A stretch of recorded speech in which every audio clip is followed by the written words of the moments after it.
Nagluto po tayo ng chicken broccoli. Ibang luto po yan kasi palagi nating niluluto ay beef broccoli. Masarap po to nung sinubukan natin. Itsura pa lang po talagang masarap na po. So ano pang hinihintay nyo? Tara, samahan nyo ako. Magluto tayo. Yan na po yung chicken breast natin. Iniwan natin ng ganyang kaliliit. Tapos lagyan na natin siya ng oyster sauce. Yan, ulit na lalagyan lang. Ibus na natin lahat. Konti lang naman yan. Tapos lagyan natin ng ng soy sauce. Soy sauce po konti. Kunting marami yan. Tapos lagyan natin ng powder na garlic saka onion powder. Yan, tumigas na. Kanina ko pa inilabas kasi. Yan. Tapos mix natin. Halu-haluin lang natin na ganyan. Lagyan po natin ng paminta powder. Yan, maganda yan para medyo manghang.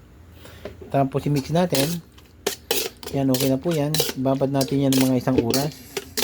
Para mas masarap. Kung magmamadali, pwede na mag 30 minutes. Hintayin na lang natin mababad yan. Kumukulo na po yung tubig. Lagyan natin na kasi. I-blend po natin yung yung broccoli. Natunaw na po yung asin. Lagyan na natin yung broccoli. Yan, sandali lang yan. Blend na natin kasi para makuha natin yung tamang luto niya. Kasi pag ihalo natin doon sa minsan nagkakamali. Ay, blend na natin pagkakulo yan, pwede na yan. Yan, okay na po yung broccoli. Tanggalin na natin. Na-blend na po. Tama na po yung pagka-blend niya. Ganyan. Okay na po yan. Tatanggalin na natin yan. Yan, okay na po. Natanggal na natin. Ilalagay natin ito sa malamig na tubig para hindi tumuloy yung pag-init sa loob niya. Hindi siya ma-overcook. Yan, may dito po yung mantika nilagay natin kanina. Gisahin natin itong ingredients natin. Gisahin lang natin ng konti yan para naman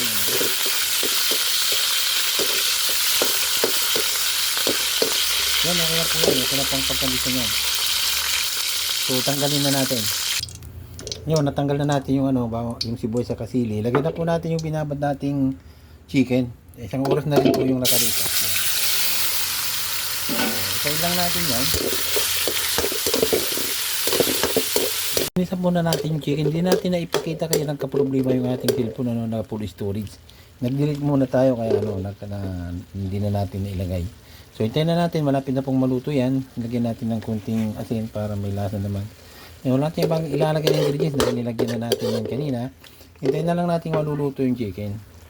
Yan, medyo luto na po yung ating chicken. Ilagay na po natin yung ating broccoli. Yan, kasi luto na yung broccoli. I-mix lang natin ng kunti yan. Yan, ganyan lang natin. Ilang minuto lang yan. Pwede nang kainin dahil yung broccoli natin ay na-blend na natin. Pati sip-sipin lang natin yung lasa dyan sa broccoli. Yan, naluto na po yung ating broccoli. Ilagay na po natin yung ating mga sibuyas sa sili. Pangpalasa din po yan. Saka siyempre, pampaganda ng itsura. I-mix natin ng konti. Yan, okay na po yan. Luto na po yung ating recipe na chicken with broccoli. Kung nagsama na kasi tayo sa puro beef at broccoli, so tinry natin magluto yan. Masarap po yan. So ano pang hinihintay nyo? Magluto na rin kayo. Tara, kain na po tayo. Follow and share.